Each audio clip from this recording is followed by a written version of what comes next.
로마서 12장 1절 말씀 우리 합독해서 함께 읽으면 좋을 것 같습니다. 시작. 그러므로 형제들아, 내가 하나님의 모든 자비하심으로 너희를 권하노니 너희 몸을 하나님이 기뻐하시는 거룩한 산 제물로 드리라. 이는 너희가 드릴 영적 예배니라. 아멘. 일상이라고 하죠. 에브리데이 라이프라고 해서 일상이라는 단어를 어떻게 받아들이십니까? 일상이라는 단어가 우리에게 어떻게 와닿죠? 사실은 이제 다람쥐 쳇바퀴 돌듯 하는 것이 우리의 일상입니다. 아침에 허둥지둥 출근을 하고 또 그것에서 업무들을 하면서 어느 순간 이제 또 퇴근길에 오르게 되고 집에 와서 식사를 하고 너무나 숨가쁜 하루를 지내오면서 잠자리에 드는 그런 삶이 일상이죠. 뭐 직장 생활을 안 한다 그래서 안 바쁜 것도 아닙니다. 놓여진 살림들, 또 자녀들을 챙기고 가족들을 챙기는 그 삶이 보통 삶이 아닌 것입니다. 갓난아기를 키우는 엄마들은 하루를 그냥 어떻게 밤인지 낮인지 모르게 그 수동적 삶을 살아가고 있는 것이죠. 그 갓난아기에게 아무것도 못하고 통제하기 쉽지 않은 그 갓난아기를 돌보면서 한 오후 3시, 4시 정도 되면은 오늘 하루 이렇게 버틸 수 있었습니다 라고 얘기하는 삶, 그 삶이 또 육아, 일상의 삶이겠죠. 학생들은 학교를 다니고 또 학원을 갔다 오면 학원을 다니고 그리고 시험 기간이 되면 시험 공부를 하고 하는 반복되는 삶을 살아가는 것이 일상이더라고요. 때로는 무의미하게 느껴지기도 하고 때로는 반복되기 때문에 무료하기도 하고 지루하기도 하는 그런 삶이 일상인 것 같습니다. 그러나 이렇게 일상의 첫 시간을 주님 앞에 나와서 기도의 시간으로, 찬양의 시간으로, 또 말씀을 듣는 그 시간으로 보내는 이 새벽 기도자, 예배자들은 이 일상을 조금 다르게 여기지 않을까 생각을 해봅니다. 또한 한 주의 시작을 주일 예배로 우리는 시작을 하잖아요. 주일 예배로 시작하면서 거기에서 드려진 예배적 삶으로 6일 동안에 이어지기를 기대하는 마음으로 파송되어진 그 마음을 통해서 6일의 삶을 살아가는 그리스도인 삶은 일상이 조금 다르지 않을까 생각을 해봅니다. 그렇게 해서 6일 동안 소중하게 귀하게 잘 보내고 나서 비로소 일요일을 맞이하는 거죠. 비로소 그때가 주일이 되는 거죠. 정말 주님의 날이구나. 일상의 6일의 삶을 그렇게 소중하게 여기지 않은 그 사람은 주일도 주님의 날이 되지 못할 수도 있는데 우리는 이 6일의 삶도 너무나 귀하게 여기고 있는 것입니다. 오늘 바울은요, 그러므로라고 시작합니다. 로마서 1장부터 11장까지의 주옥과 같은 구원의 복음에 대한 이론편을 우리가 지났습니다. 이론을 교리라고도 하거든요. 신학적으로 교리, 독트린, 도그마라고 얘기합니다. 이제 교리를 지나서 실천편으로 넘어가는 겁니다. 로마서 12장부터를 복음의 실천편이라고 얘기합니다. 이제 이론, 교리를 지났으니까 이제는 살아야 된다라고 얘기하는 겁니다. 그러므로는 이런 뜻이죠. 이론을 배웠으니까 그러므로 이제 그대로 살아야 됩니다. 교회에서 복음을 들었으니까 그러므로 이제 복음적 삶을 살아야 됩니다 라고 얘기하는 것이죠. 그러므로 종교적 진리와 일상적 삶은 이어져야 됩니다. 그러므로 하나님 아버지의 말씀을 들었다면 하나님의 자녀는 그 말씀을 순종하는 삶을 살아야 됩니다. 그러므로 영원 구원과 삶의 실천은 떨어질 수 없습니다 라고 얘기하는 그 위대한 접속사가 바로 이 그러므로입니다. 교리와 삶을 이어주는 위대한 접속사, 이것이 그러므로입니다. 이론과 실천을 이어주는 그 위대한 접속사, 이것이 바로 그러므로입니다. 로마서의 그 복음의 구원의 원리들이 쉽진 않습니다.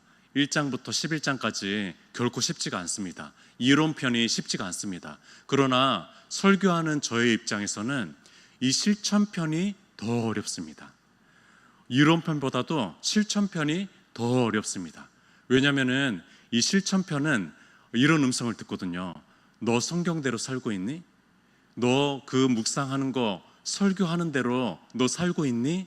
라는 그 음성 앞에 서기 때문에 이 실천편이 더 어렵다라는 거예요.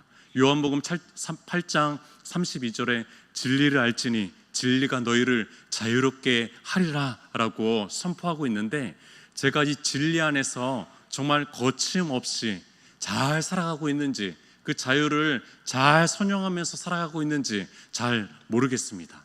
진리를 실천하는 삶을 잘 살아가고 있는지 잘 모르겠습니다. 그렇기 때문에 더 어렵습니다. 이론편보다 실천편이 설교하는 것이 더 어렵습니다. 묵상하는 것도 더 어렵고 설교하는 것도 더 어렵습니다. 그러나 반대로 생각하면은 이런 은혜가 있는 것이죠. 아, 내가 실천편 앞에 내가 먼저 서는구나, 설교자인 내가 먼저 서는구나 라고 하면서 은혜와 도전을 제가 먼저 받을 수 있는 것이겠죠. 진리를 알지니 진리가 자유를 허락한다라고 얘기하죠. 오늘은 광복절입니다. 우리가 그런 자유를 잘 선용할 수 있었으면 좋겠습니다. 우리에게 찾아온 국가적이고 사회적이고 종교적인 자유가 우리에게 선용되지 않는다면 오히려 그것은 방만함이 되고 방치가 되고, 또 그 자유는 하나님의 것이 아닌 것이죠. 하나님 나라를 위한 것이 아닌 것이겠죠. 실천적 무신론자라고 들어보셨습니까? 실천적 무신론자, 이것을 윤리적 무신론자라고도 얘기합니다. 흔히 무신론자 하면은 이런 사람을 생각하기 쉽죠. 신은 없다, 니체가 얘기했죠. 신은 없다라고 얘기하는 그런 무신론자도 있습니다. 그러나 이런 무신론자 말고 다른 무신론자가 있는데 그 사람들을 실천적 무신론자라고 합니다. 시편 14편 1절에 이런 말이 있습니다. 어리석은 자는 그의 마음에 이르기를 하나님이 없다 하는도다. 그들은 부패하고 그 행실이 가증하니 선을 행하는 자가 없도다 라고 얘기하는 실천적 무신론자가 있습니다. 이들은 교회를 잘 다닙니다. 이들은 주일 성소를 잘합니다. 이들은 심지어 헌금을 내고 성경의 말씀을 인용해서 성도의 교제를 할 수 있는 사람들입니다. 그러나 이 마음에는 하나님이 쏙 빠져 있는 거예요. 일상적 삶에는 하나님이 없는 것이죠. 일상적 삶에는 종교적 활동은 있지만 일상적 삶에는 하나님의 자녀로서의 그런 삶의 행동들이 전혀 보이지 않는 것이죠. 하나님의 자리가 전혀 없는 것이겠죠. 로마서 1장부터 11장까지의 지식은 많이 있지만 12장부터의 그러므로 이후의 삶이 전혀 없는 삶, 그 삶이 바로 실천적 무신론자라고 얘기하고 있는 것입니다. 실천적 무신론자, 우리 안에는 그런 사람이 없는지, 또 우리의 삶에는 그런 모습이 없는지 돌아보았으면 좋겠습니다. 우리의 일상은 우리가 읽고 들은 하나님의 말씀 이후에 별개의 삶을 살아가는 것이 아닙니다. 우리는 그러므로로 이어지는 삶을 살아야 됩니다. 우리는 그러므로로 연결될 삶을 살아야 됩니다. 바울은 오늘 본문에 이렇게 선언합니다. 그러므로 형제들아, 내가 하나님의 모든 자비하심으로 너희를 권하노니 너희 몸을 하나님이 기뻐하시는 거룩한 산 제물로 드리라. 이는 너희가 드릴 영적 예배니라 라고 얘기합니다. 그러므로 우리는 하나님의 모든 자비하심을 누리고 구원의 은혜를 누리고 있기 때문에 우리는 그러므로의 삶을 살 수가 있는 것입니다. 그 덕분입니다. 하나님의 긍휼과 자비하심이 없었다면 우리가 그러므로의 삶을 살 수가 없는 것이죠. 그러나 용서받기 어려운 우리 존재가 하나님의 전적인 은혜 가운데 십자가와 부활의 복음 가운데 너 의인이 됐어, 너 내 자녀가 됐어, 너 내 백성이 됐어 라고 하는 이 음성을 듣게 되는 것이죠. 그렇기 때문에 그 하나님의 자비하심이 동력이 돼서 그것이 의지가 돼서 선한 행동들을 할 수 있는 것이고 그리스도인다운 삶을 살아갈 수 있는 것이겠죠.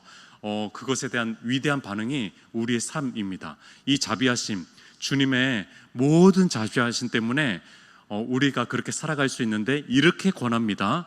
중간 부분에 너희 몸을 하나님이 기뻐하시는 거룩한 산 제물로 드리라. 이는 너희가 드릴 영적 예배니라 라고 얘기합니다. 좀 갸우뚱하게 되죠. 왜냐하면 몸을 드리는데 영적 예배라고 얘기합니다. 이상합니다. 몸을 드리는데 영적 예배라고 얘기합니다. 요한복음에 예수님께서 예배를 이렇게 가르치시거든요. 하나님은 영이시니 예배하는 자들은 영과 진리로 예배할지어라, 이렇게 얘기하거든요. 여기에는 몸이라는 말이 전혀 나오지 않습니다. 그런데 지금 바울은요, 몸으로 드리는 이것이 영적 예배라고 얘기하고 있는 것입니다. 이 당시를 생각해 보면 더 조금 어려운 말입니다. 왜냐하면은 이 당시는 헬라 철학이 만연했던 시대거든요.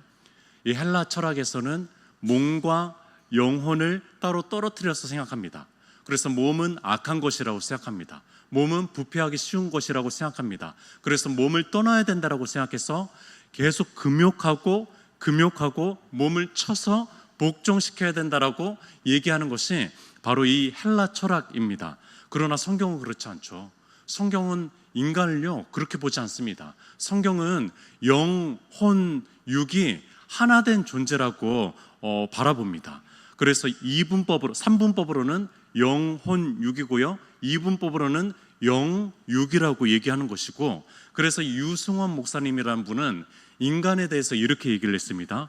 구성으로는 2분법이라는 거예요. 구성. 실제로 구성은 영과 육으로 되어 있는데, 기능적으로 보았을 때 우리의 정신이라는 것이 있으니까, 또 그래서 영, 혼, 육으로 본 것이고, 그러나 존재로 보면은 하나라는 거죠. 존재로 보면 하나라는 것이 인간론이라고 유승원 목사님께서는 얘기하셨습니다. 인간은 몸으로만 살 수 없습니다. 존재할 수 없습니다.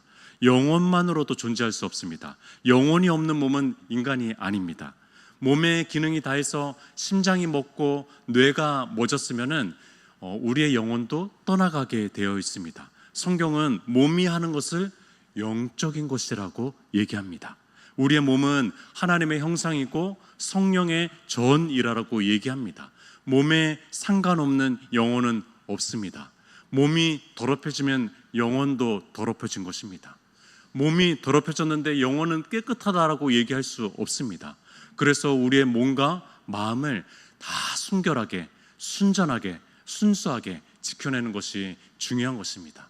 우리의 마음뿐만이 아니라 이 부패하고 또 문란하고 또 이 어두운 캄캄한 시대 속에서 분별력을 가지고 옳고 그름이 무엇인지를 가지고 우리의 몸을 잘 지켜내는 것이 너무나 중요합니다. 우리가 이렇게 기도할 수밖에 없습니다. 주님, 우리를 불쌍히 여기주세요. 우리에게 분별력을 허락해 주세요. 우리가 몸으로 우리가 거룩한 것들을 잘 지킬 수 있도록 도와주세요 라고 기도했으면 좋겠습니다. 그렇다면은 이 몸의 예배가 뭘까요? 이 몸의 예배가 영적인 예배라고 결국은 얘기하는데 두 가지 차원에서 얘기하고 싶습니다. 첫 번째는 교회에서 몸으로 섬기는 헌신과 헌금을 얘기하는 것입니다. 이것이 영적인 예배입니다. 귀한 예물을 올려드렸죠. 이것은 물질적인 겁니다. 그러나 이것을 영적인 예배라고 우리는 얘기합니다. 이 물질적인 것을 우리는 영적인 헌신이라고 얘기하는 것입니다. 주님께서 삶의 대원칙을 주셨는데 이렇게 얘기합니다. 내 이웃을 내 몸과 같이 사랑하라 라고 얘기합니다. 그냥 너 이웃을 사랑하라 라고 얘기하지 않고 너의 몸과 같이 사랑해 라고 얘기합니다. 그렇다면 전제는 이것이죠. 내 몸을 먼저 사랑하고 있어야 되는 것입니다. 내 몸을 먼저 사랑하고 있는 사람이 이웃을 올바르게 사랑할 수 있는 것이겠죠. 우리는 교회를 먼저 사랑해야 됩니다. 우리는 이 교회를 더 사랑하고 또 형제를 섬기고 자매를 아끼는 것이겠죠. 우리의 몸의 지체라는 것이겠죠. 우리가 그리스도의 몸이라는 것입니다. 그 기능과 역할을 다해야 되는 지체라는 것이겠죠. 베데사부를 섬길 때 한 성도님이 베데사부 성도님이 이런 질문을 했습니다. 아주 고급스러운 질문이어서 한번 소개하고 싶습니다. 목사님, 하나님께서 영이신데 헌금과 찬송을 영으로 받으시는 거 맞아요? 라는 질문을 던졌습니다. 아주 고상하고 어려운 질문이지만 너무나 맞는 질문이잖아요. 하나님께서 영이신데 헌금과 찬송을 영으로 받으시는 거 맞죠? 그래서 그래 맞다라고 대답을 했습니다. 그런데 이런 질문을 다시 던졌습니다. 그러면 하나님께서 헌금을 어떻게 받으시는 거죠? 라는 질문을 던졌어요. 하나님께서 헌금을 어떻게 받으시는 거죠? 하나님은 영이신데 하나님께서 헌금을 어떻게 받으시는 거죠? 촌철살인과 같은 질문이었습니다. 하나님께서는요, 사실 이 물질이 필요하지 않습니다. 사실은요, 하나님께서는 이 공간이 필요한 것이 아닙니다. 그리스도의 몸인 교회가 필요한 것이죠. 그리스도는 보이지 않습니다. 그리스도는 머리가 되시고 그리스도의 몸이 물질적이죠. 그리스도의 몸인 교회가 물체적이죠. 그리스도의 몸인 그것이 가시적이고 물리적이고, 그래서 이 예물이 필요하고 우리의 헌신과 봉사가 필요한 것이겠죠. 주님을 향한 사랑의 마음을, 주님께 드려지는 그 마음을 이 교회, 그리스도의 몸인 교회를 통해서 일하고자 하는 그 마음을 이 헌금과 또 헌신과 우리의 봉사를 통해서 일할 때 하나님께 드렸습니다 라고 우리가 신앙 고백을 하는 것이겠죠. 하나님께서는요, 무에서 유를 창조하는 분입니다. 하나님께서는요, 아무것도 없는 곳에서 말씀 한마디를 통해 가지고 창조하실 수 있는 분이에요. 그분께서 물질이 필요한 것이 아니죠. 그러나 그분께서 몸으로 생각하는 교회가 물질이 필요한 것입니다. 그래서 구체적인 사역을 통해서, 구체적인 프로그램을 통해서, 또 이 건물에 우리가 예배할 수 있고 기도할 수 있는 이 시설을 관리하고 유지하는 비용이 필요하기 때문에, 또 다음 세대를 섬기기 위해서, 또한 장애인과 다문화 가족들을 섬기기 위해서, 지역과 열방을 섬기기 위해서 헌금과 헌신이 필요한 것이지 하나님이 필요한 것은 아닙니다. 그러나 하나님께서 그리스도의 몸을 통해 가지고 일하시기로 작정하셨고 그것을 받으신다라고 우리는 신앙 고백을 하는 것이겠죠. 누군가의 헌신을 통해서 그리스도를 세우는 것이 아닙니다.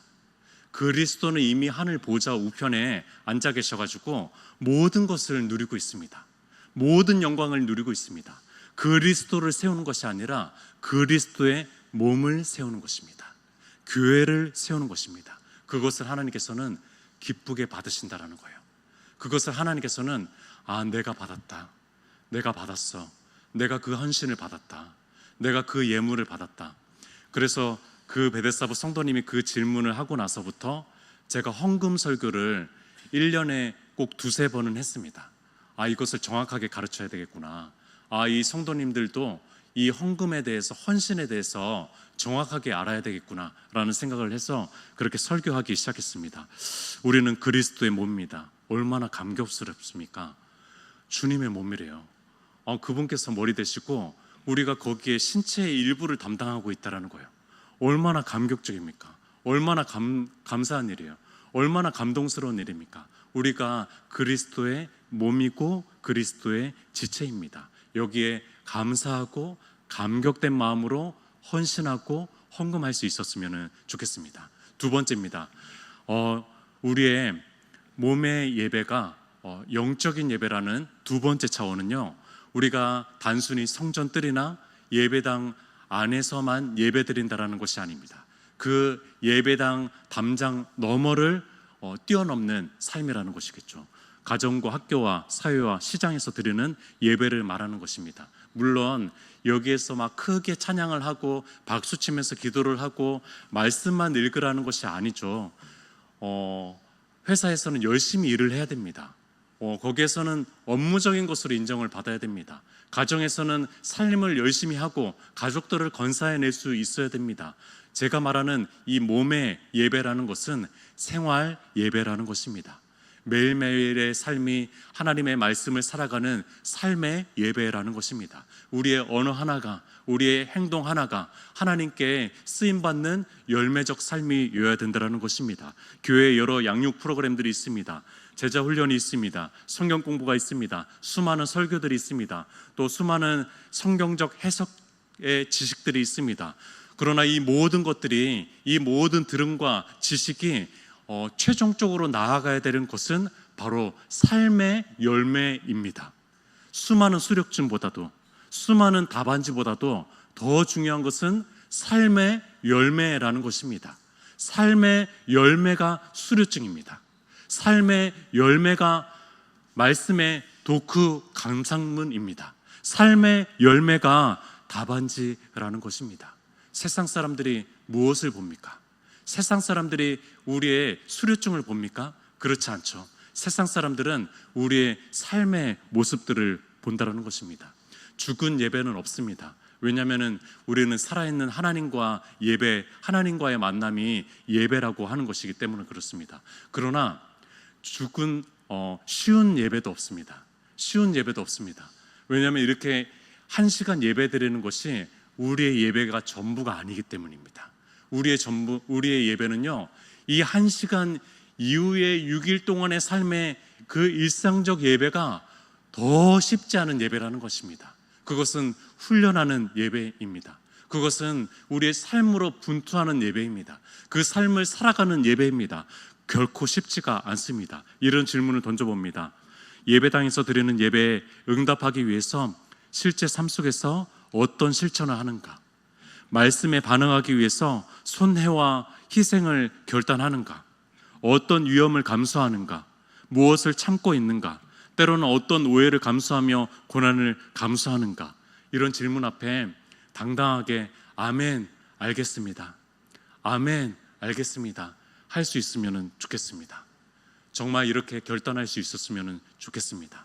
그래서 그러므로 이후의 삶이 있는 것이죠. 그러므로 나 삶으로 말씀을 살아냈어요. 삶으로 예배를 살아냈어요. 라고 하는 것이 바로 몸의 예배입니다. 이것을 영적인 예배라고 한다라는 거예요. 혹시 육필원고라는 말을 들어보셨습니까? 육필원고. 이것은 자신의 손으로 글을 쓰다라는 것이거든요. 그래서 이제 저작하는 작가들이 잘 쓰는 용어인데 육필원고죠. 자신이 직접 작성했다라는 겁니다. 우리는요, 그리스도인의 삶은 육필원고가 돼야 됩니다. 우리는 성경을 우리의 몸으로 써 내려가야 되는 것이죠. 우리의 손으로, 우리의 발로, 우리의 몸으로 육필원고 해야 되는 것입니다. 성도님, 준비가 되었습니까? 우리 예배당 밖을 이 기도의 이후의 삶을 예배적 삶으로 살아갈 준비가 되어 있습니까? 저 자신에게 먼저 물어보는 겁니다. 정훈아, 너 설교 단상에서 내려와서 그 삶을 살아갈 자신이 있니? 아멘 할 수 있었으면 좋겠습니다. 제가 아멘 하면서 이 설교 단상을 내려갈 수 있었으면 좋겠습니다. 이제는 이론편을 넘어서 실천편으로 넘어가는 것입니다. 우리가 도그마와 어떤 독트린에 빠져 있는 것이 아니라 나 이제 그 말씀이 내 손과 발로 몸으로 흘러가기를 원합니다. 내 입으로 흘러가기를 원합니다. 내 이 실천편을 살아가기 원합니다. 이것을 영적 예배로 하나님 받아 주시옵소서. 우리를 순종하라고 이 예배로 부르신 겁니다. 우리가 거룩한 삶을 살으라고 이 예배로 우리를 초청한 겁니다. 이제 이 설교 이후에, 기도의 이후에 그 삶이 우리의 모두 영적 예배였으면 좋겠습니다. 기도하도록 하겠습니다.